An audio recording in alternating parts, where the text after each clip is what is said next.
जिसने जिसने जिसको दुनिया ने अपनी आंखों से देखा है, उसको कहीं से भी क्लीन चिट मिल जाए, कभी उससे आप छुटकारा नहीं पा सकते, कभी नहीं छुटकारा पा सकते हैं। और दुनिया ने देखा है, और इसीलिए मैं कहना चाहूंगा कि समाजवादी पार्टी के इस आचरण से तो हर सभ्य समाज हमेशा व्यथित रहा है। मुझे अच्छा लगा कि नेता प्रतिपक्ष अब समाजवादी से सनातनी हो गए हैं। मुझे अच्छा लगा कि नेता प्रतिपक्ष अब समाजवादी से सनातनी हो गए हैं और उन्होंने अपने सदस्यों को अपने स्वभाव के विपरीत जाकर के टोका भी कि तुम क्या समझते हो जो है सनातन के बारे में, तुम नहीं समझ पाओगे। यानी उनकी बुद्धि से परे का ये विषय है। लेकिन ये स्वागत योग्य है कि आपने इस विषय को समझा है और इसको महत्व देकर के उसके प्रति सम्मान का भाव भी व्यक्त किया है। लेकिन मैं शुरुआत करना चाहूँगा मान्यवर अपने उन बातों से लेकर के जो हम लोगों ने पहले दिन यहाँ पर महामहिम राज्यपाल जी के भाषण के दौरान देखा था। जो दृश्य इस सदन में देखने को मिला था, आप संविधान की प्रति लेकर के घूमते हैं, लेकिन संवैधानिक पदों पर बैठे हुए मानवभावों के प्रति आप लोगों का दृष्टिकोण क्या है, यह राज्यपाल जी के भाषण के दौरान इस सदन के दृश्य को देख करके हम सहज अनुमान लगा सकते हैं। जो शोर शराबा था, जिस प्रकार की टिप्पणियां की जा रही थीं, जिस तरीके से उस समय राज्यपाल जी के प्रति व्यवहार किया जा रहा था, क्या वह संवैधानिक था? और उस प्रकार का व्यवहार अगर आपका संवैधानिक है तो फिर असंवैधानिक क्या है?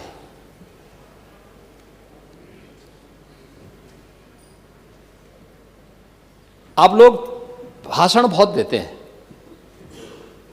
लेकिन आप लोगों का जो वास्तविक आचरण है वह अगर देखना है तो समाजवादी पार्टी का जो मीडिया सेल का सोशल मीडिया का हैंडल है, वह समाजवादी पार्टी की विचारधारा, उनके आंतरिक शिष्टाचार, लोकतंत्र के प्रति उनके विचारों की अभिव्यक्ति का एक ऐसा माध्यम है जिस पे कोई भी स्वस्थ समाज स्वयं लज्जा महसूस करता है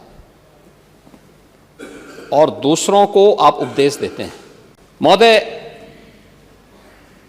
यह वर्ष भारत के संविधान का अमृत महोत्सव वर्ष भी है। 26 जनवरी 1950 को भारत का संविधान लागू हुआ था। बाबा साहब डॉक्टर भीमराव अंबेडकर जी के द्वारा संविधान के शिल्पी के रूप में जो कार्य किया गया था, वह संविधान के 75 वर्ष पूर्ण होने के अवसर पर भारत के सभी संविधान निर्माताओं के प्रति एक विनम्र श्रद्धांजलि का क्षण भी है और विशेष रूप से बाबा साहब डॉक्टर भीमराव अंबेडकर जी के प्रति श्रद्धा व्यक्त करने का भी एक महत्वपूर्ण अवसर है। आप समाजवादी कब से बाबा साहब भीमराव अंबेडकर को सम्मान देने लग गए? आप लोगों ने तो बाबा साहब भीमराव अंबेडकर के नाम पर बने हुए कन्नौज मेडिकल कॉलेज का नाम ही बदल दिया था। तब याद नहीं आई बाबा साहब की? याद करिए 2012 में जब समाजवादी पार्टी की सरकार बनी थी, तब समाजवादी पार्टी के तत्कालीन मुखिया ने कहा था कि अंबेडकर जी के नाम पर और अन्य सामाजिक न्याय के महापुरुषों के नाम पर जो भी स्मारक बने हैं इनको तोड़ करके मैरिज हॉल बना देंगे? क्या यह सच नहीं है?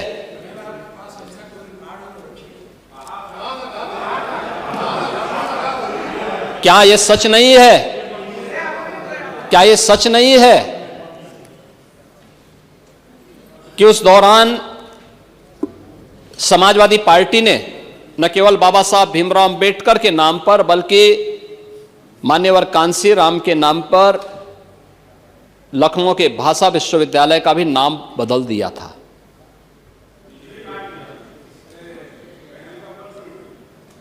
और खैर, गेस्ट हाउस की दुर्भाग्यपूर्ण घटना के बारे में तो चर्चा ही क्या करनी है। महिलाओं के प्रति आप लोगों का नजरिया क्या है? महापुरुषों के प्रति आप लोगों का नजरिया क्या है? ये किसी से छुपा हुआ है?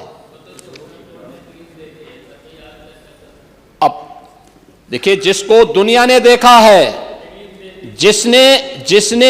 जिसको दुनिया ने अपनी आंखों से देखा है, उसको कहीं से भी क्लीन चिट मिल जाए, कभी उससे आप छुटकारा नहीं पा सकते, कभी नहीं छुटकारा पा सकते हैं। और दुनिया ने देखा है, और इसीलिए मैं कहना चाहूंगा कि समाजवादी पार्टी के इस आचरण से तो हर सभ्य समाज हमेशा व्यथित रहा है।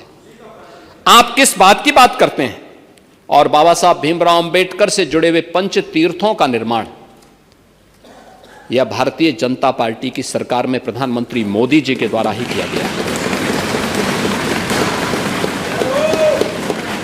लखनऊ में बाबा साहब भीमराव अंबेडकर के नाम पर एक इंटरनेशनल सांस्कृतिक केंद्र का निर्माण भी यह डबल इंजन की भारतीय जनता पार्टी की सरकार ही लखनऊ में कर रही है। 26 नवंबर की तिथि को संविधान दिवस के रूप में, बाबा साहब भीमराव अंबेडकर के प्रति श्रद्धा व्यक्त करने के दिवस के रूप में यह भारतीय जनता पार्टी कर रही है। संत रविदास जी की परंपरा के प्रति सम्मान का भाव व्यक्त करने के लिए काशी के चीर गोवर्धन को सुंदरीकरण करने की योजना का काम भी यह डबल इंजन की भारतीय जनता पार्टी की सरकार ने किया है। महर्षि वाल्मीकि की पावन तपोस्थली लालापुर चित्रकूट में सुंदरीकरण करने का कार्य यह डबल इंजन की भाजपा की ही सरकार कर रही है। महाराज सुहेलदेव को विजय स्तंभ स्मारक बहराइच में यह डबल इंजन की भाजपा की ही सरकार कर रही है। निषाद राज गुह का स्मारक और भगवान राम के साथ उनकी 56 फुट ऊंची प्रतिमा श्रृंगवेरपुर में कॉरिडोर के रूप में विकसित करने का काम भी यह डबल इंजन की भाजपा की ही सरकार कर रही है। मैं यही पूछना चाहता हूं आपसे, आपने 4-4 बार रह करके किया क्या था? आप कर क्या रहे थे? आप तो अवसरवादिता दिखाते रहे, कभी सपा के साथ, कभी सपा कांग्रेस के साथ, कभी बसपा के साथ, और फिर जैसे ही अवसर आया उसमें उनके साथ फिर धक्का मुक्की करके बाहर निकल गए। ये लगातार करते रहे। और इसीलिए यह एक अवसर है हमारे पास, पहली बार अभी बजट पे चर्चा होगी, हम बताएंगे। यह वर्ष इसलिए भी महत्वपूर्ण है, भारत के संविधान के 75 वर्ष पूरे हो रहे हैं लागू किए जाने के, हो चुके हैं। यह वर्ष इसलिए भी महत्वपूर्ण है, पुण्य श्लोका माता अहिल्याबाई होलकर का 300वीं जयंती वर्ष भी है, और उनके प्रति भी पुण्य स्मरण करने का एक अवसर है। सरकार एक बड़ी व्यवस्था उनके नाम पर घोषित करने जा रही है। संत कबीर के नाम पर भी हमारी सरकार एक योजना लेकर के आई है, संत रविदास के नाम पर भी लेकर के आई है, और बाबा साहब भीमराव अंबेडकर के बारे में तो मैंने आपको बताया ही बताया। सरदार पटेल के नाम पर भी हमारी सरकार करने जा रही है।